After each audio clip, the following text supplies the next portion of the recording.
오해하기 쉬운 말씀 9번째 시간입니다. 디모데후서 3장 12절 말씀입니다. 경건과 핍박. 무릇 그리스도 예수 안에서 경건하게 살고자 하는 자는 핍박, 박해를 받으리라. 경건하다는 말이 무엇일까요? 경건하다는 말은 경배를 잘하고 헌신을 잘하고 예배를 잘하다라는 말의 합성어입니다. 유 플러스 세보마 이렇게 되어 있으니까요. 그러니까 하나님께 경배를 잘하고 마음을 열어 헌신하고 예배를 잘 드린다는 말이 되는 것이죠. 그러나 히브리어 개념은 약간 달라요. 히브리어 개념은 하나님의 측량이 되어져서 내 것은 다 빠져나가고 하나님의 것으로 채워지고 성령의 사역으로 영이 열려져서 생명이 되는 것, 그것을 경건이라고 했습니다. 그러니까 말씀을 즐거워하고 열매를 바라고 생명을 기뻐하는 삶이 되겠죠. 하나님이 공급해 주신 진리가 생명의 사역으로 완성됐을 때 경건하게 살고자 하는 자가 만들어진 거죠. 단순히 하나님을 경배를 잘했다, 예배를 잘 드렸다, 헌신을 잘했다는 것이 아니라 창세기 1장 1절이 말하는 온전한 존재가 되는 것, 베리스트가 성취되는 것, 아들로 창조되는 것, 하나님으로 만들어지는 존재가 되는 것을 말한다. 그것을 경건이라고 말하는 것이죠. 박해를 받으리라. 박해, 디오코. 그래서 경건이라는 말이 등장하고 그 다음에 핍박, 박해란 말이 나와요. 그렇게 경건하게 살고자 하는 자는 박해를 받는다 이렇게 기록됐잖아요. 그럼 박해가 뭔 줄 알아야 되겠죠. 디오코. 이것은 히브리어 말하면 라다프, 예라데프라고 되어 있는데요. 영이 열리면 열매를 맺게 되죠.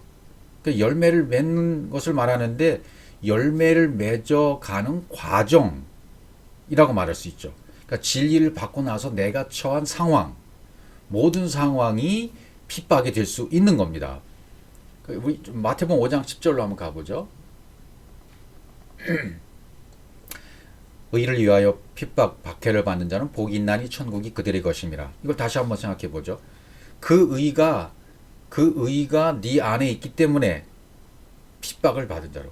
내 안에 의가 있기 때문에 핍박을 받은 자들은 복이 있나니. 복이 있다, 의가 있어서 핍박을 받은 자들은 그들이 천국의 것이야. 천국인 그들의 것이야. 이렇게 되는 거죠. 내가 그 디카이오 신의 의가 되었기 때문에 핍박을 받았다는 말이 되는 거고요.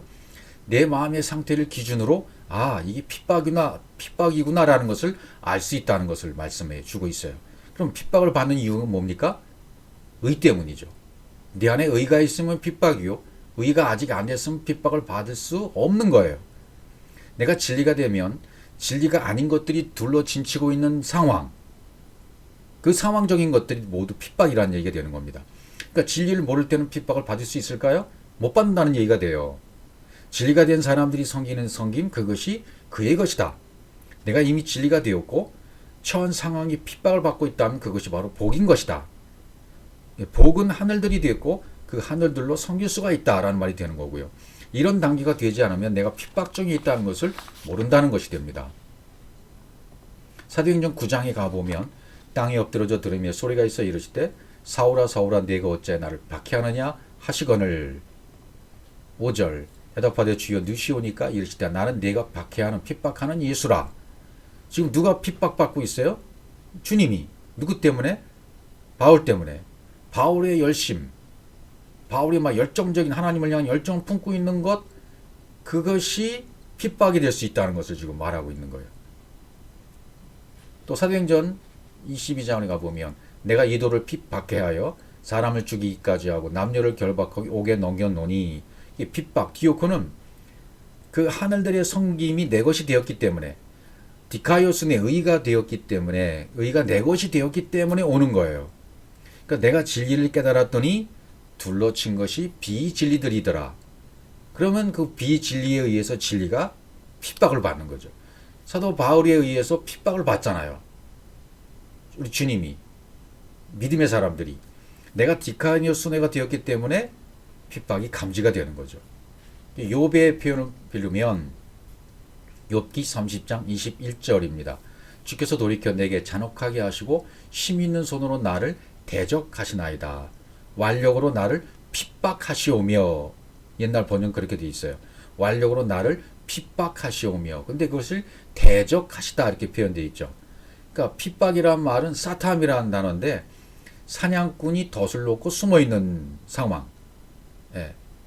이 사탐을 한자어로 말하면 대적이 돼요. 대적이라는 표현과도 같아요. 예. 그 핍박이 여기서 나온 거죠. 예. 하나님의 형상이 내 안에 새겨져서 담기기까지의 과정, 내가 하나님으로 만들어지기까지의 과정, 그 전부 핍박이라고 말할 수 있는 거죠. 그래서 사탐을 한자로 말하면 사탄이라고 말하는 거죠. 핍박의 정의는 뭐예요? 하나님이 하고자 하시는 뜻에 대해서 내가 반대하고 있는 것. 내가 아버지의 뜻을 모르면 내가 사탄이 되는 거죠. 그래서 마태복음 16장에 보면 주님이 내가 이렇게 해서 복음의 길을 내가 가겠다. 십자가의 도를 이루겠다 그러니까 그리하시면 안 됩니다라는 베드로에게 뭐라고 말씀하시나요? 마태복음 16장 23절 예수께서 돌이키시며 베드로에게 이르시되 사탄아 내 뒤로 물러가라. 너는 나를 넘어지게 하는 자로다. 내가 하나님의 일을 생각지 아니하고 도리어 사람의 일을 생각하는 도다. 그렇죠. 하나님의 일과 사람의 일이 지금 반하고 있잖아요. 대적하고 있잖아요. 이것이 사탄, 핍박의 의미가 되는 거죠. 사단은 핍박하는 자예요. 바울이 하나님을 너무너무 사랑한 것이 하나님을 핍박한 것이 됐다. 그런 말이 되는 거죠. 그래서 빌립보서에 보면 3장 6절 열심으로는 교회를 박해하고 율법에 이르는 흠이 없는 자라. 예, 이 사도 바울이 열심으로 교회를 핍박했단 말이죠.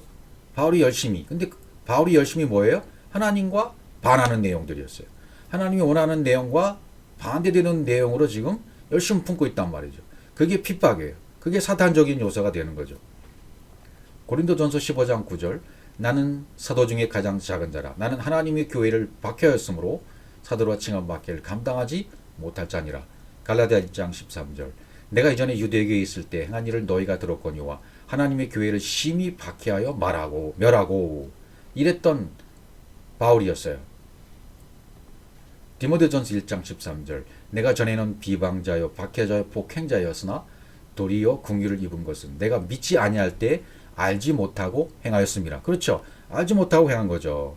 그럼 누가 사탄일 가능성이 있을까요? 그렇죠. 진리를 모르면 나일 가능성이 있는 거예요. 진리를 모르는 그 사람, 진리를 모르면 나, 모르는 내가 사탄의 요소를 가지고 있는 거죠. 그러면 사단을 물리치려면 어떻게 될까요? 그래요. 나사렛 예수 그리스도의 이름이 필요한 거예요. 이때요. 그 이름, 말씀, 믿음, 그리스도를 알려주고 가르쳐줘서 내가 하나님의 뜻을 자연스럽게 반응할 수 있도록 만들어줘야 사탄아 물러가라 이게 되는 거죠. 그러니까 옛날처럼 그냥 나사렛 예수 그리스도를 명하노니 사탄아 물러가라 했던 그 내용을 모르고 했던 것은 완전히 율법적인 내용이고 내용을 모르는 거예요. 사탄이 뭔지도 모르고 사단은 어떤 존재적인 존재로 알기 때문에 잘못된 거죠. 하나님과 방불한 다른 존재가 있으면 됩니까? 안 됩니까? 안 되잖아요. 반대자, 대적자, 정하는 자, 하나님과 방불한 존재가 있으면 안 되죠. 하나님 입장에서 그 진리에 대해서 반항하면 모르면 사탄이 되는 거예요. 사단의 기본 동사가 바로 핍박하돼서 왔다는 얘기죠. 그러니까 내가 진리를 모르면 하나님을 핍박하고 있는 거예요. 내가 사단적인 요소가 되는 거고 내가 사단이 되는 거예요. 그것을 깨달아 진리를 알면 여러 가지 당하는 상황에 직면하는 상태, 그것을 핍박이라고 말할 수 있는 거죠. 그런데 그것이 복이라고 얘기해요. 성경은. 핍박을 디오코를 정리해 보면 바울로 생각해 보면요. 바울이 진리를 깨닫기 전에는 열심을 품었잖아요. 근데 열심을 품은 그 열심이 뭐예요? 핍박이 돼버렸어요. 주님을 핍박하게 되고 믿는 자들을 핍박하는 결과를 낳았어요. 그러니까 진리를 깨닫기 전에는 핍박하던 사람이었는데 진리를 깨달은 후에는 바울이 쫓김을 당하는 사람이 돼요. 진리의 사람이 됐기 때문에 비진리에 의해서 오히려 이제 핍박받고 쫓김을 당한 사람으로 바뀌어지게 되어집니다. 안디옥에서 먼저 가보죠. 사도행전 13장 50절입니다. 이에 유대인들이 경건한 귀부인들과 그 신의 유력자들을 선동하여 바울과 바나바를 박해하여 그 지역에서 쫓아내니 선동하고 쫓아냈다 이렇게 되어 있죠. 선동하고 쫓아냈다. 박해하게 해서 쫓아냈다. 이것이죠. 측량을 실시해서 내 율법과 수치를 발가벗기는 거죠. 그럼 진리로 완성하는 것이고 내 것이 쫓겨나가면 영이 운반돼서 내 속으로 들어오는 거예요. 그럼 영이 나를 지배하고 영의 너를 받게 되어져요. 근데 그렇게 되어지기 전까지는 계속 어떻게 해요? 핍박을 받는 과정이 있는 거죠. 선동을 받아요. 박해를 받아요. 쫓아냄을 당해요. 이게 핍박받는 과정이에요. 안디옥에서 이런 핍박을 받았다는 얘기가 되는 거죠. 그 다음에 이고니온으로 갑니다. 바울이 또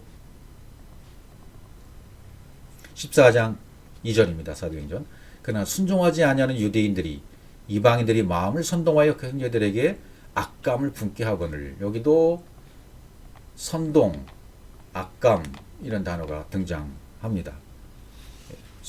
선동에다 악감, 능욕. 그 다음에 뒤로 가면 이제 돌로 침이 나와요. 14장 5절 가보시면 이방인과 유대인과 그 관리들이 그 두 사도를 모욕하며 돌로 치려고 달려드니 돌로 쳐요. 선동은 분노하다, 성내다를 나타내고요.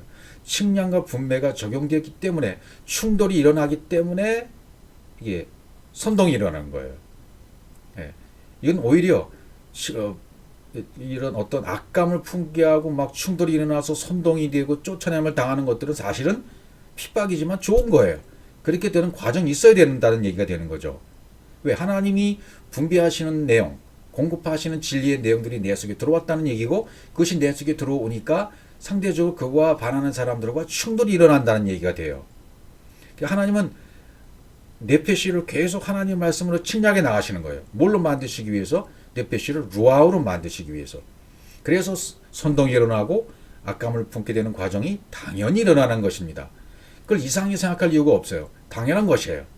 아직 완성이 안 됐기 때문에 충돌이 일어나는 것뿐입니다. 그래서 율법과 진리의 충돌이고 내 것과 하나님의 것의 충돌이에요. 영이 내 안으로 운반되어 하나님의 형상이 적용되고 입혀지고 만들어지는 과정이 일어나는 것. 그것이 바로 핍박이라는 얘기 되는 거죠. 그런 핍박이 일어나서 완벽하게 되어지면 그것이 바로 경건이 되는 겁니다. 이때 과정이 일어날 때가 내 안에서 소란이 일어날 때고 지진이 일어나고 천둥과 지진이 일어나고요. 마태복음 24장에서 나오는 모든 그 과정이 있죠. 마지막 때의 과정. 그게 마지막 때 과정이 내서 주님이 이 땅에 재림하실 그런 얘기가 아니고요. 내 안에서 일어나는 지진이고 진동이고 소란이에요. 그게 반드시 일어나야 돼요. 그래서 내 안에서 끝장이 나야 돼요. 내 안에서 땅끝이 일어나야 돼요. 땅끝을 보게 되어야 돼요. 그래서 동요가 일어나는 중이죠. 소란이 일어나고 동요가 일어나야죠. 당연히 그렇게 되어야 돼요.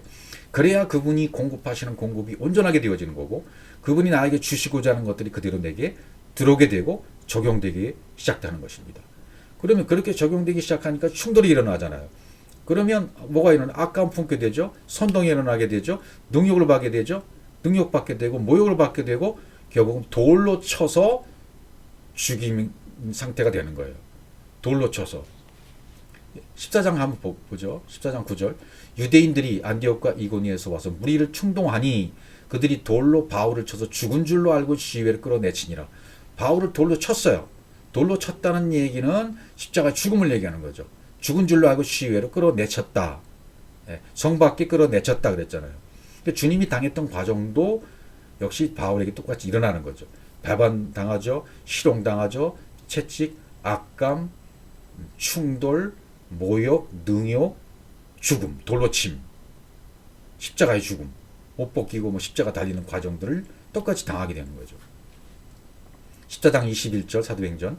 복음을 그 성에서 전하여 많은 사람을 제자로 삼고 루스드라 이고니로 안디옥으로 돌아가서 제자들의 마음을 굳게 하여 이 믿음에 머물러 있으라 권하고 또 우리가 하나님의 나라에 들어가려면 많은 무엇을요? 환난. 여기 나오잖아요. 하나님의 나라에 들어가려면 많은 환난을 겪어야 할 것이니라. 왜요? 하나님 나라에 들어가려면 반드시 환난이라는 것을 핍박이라는 것을 겪어야만 과정을 겪어야만 하나님 나라에 들어간다. 하나님 나라가 임한다. 임한다. 결국은 충돌이 일어나서 사도 바울처럼 전도 여행을 가면서 1차, 2차, 3차 여행을 가면서 악감을 품고 충돌이 일어나고 모욕을 받게 되고 돌로침을 당하는 이런 모든 핍박의 과정들을 우리도 똑같이 당해야만 되는 거예요. 왜? 내 안에 하나님이 주시고자 하는 것들이 들어온 것을 확인시켜주는 작업이기 때문에 그래요. 그럼 하나님은 내가 만들어지고 있구나. 아, 내가 제대로 가고 있구나. 진리대로 가고 있구나. 왜? 비진리가 판을 치고 있으니까요. 나는 진리구나라는 것을 확인할 수가 있는 거죠. 그러니까 내가 믿음에 있다. 그리스도가 되었다. 하나님 나라가 내게 임했다. 그것은 환란이 임하는 것을 보면 알 수 있어요. 동의어가 될 수 있는 거죠.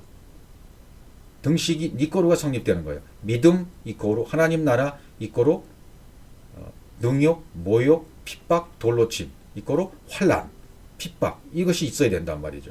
그러니까 내 마음 안이 내 안에 영의 말씀으로 완성이 되었으면 환란을 다 겪은 거죠. 환란이 끝난 거죠. 하나님으로 만들어졌으니까 더 이상 핍박받을 이유가 없잖아요.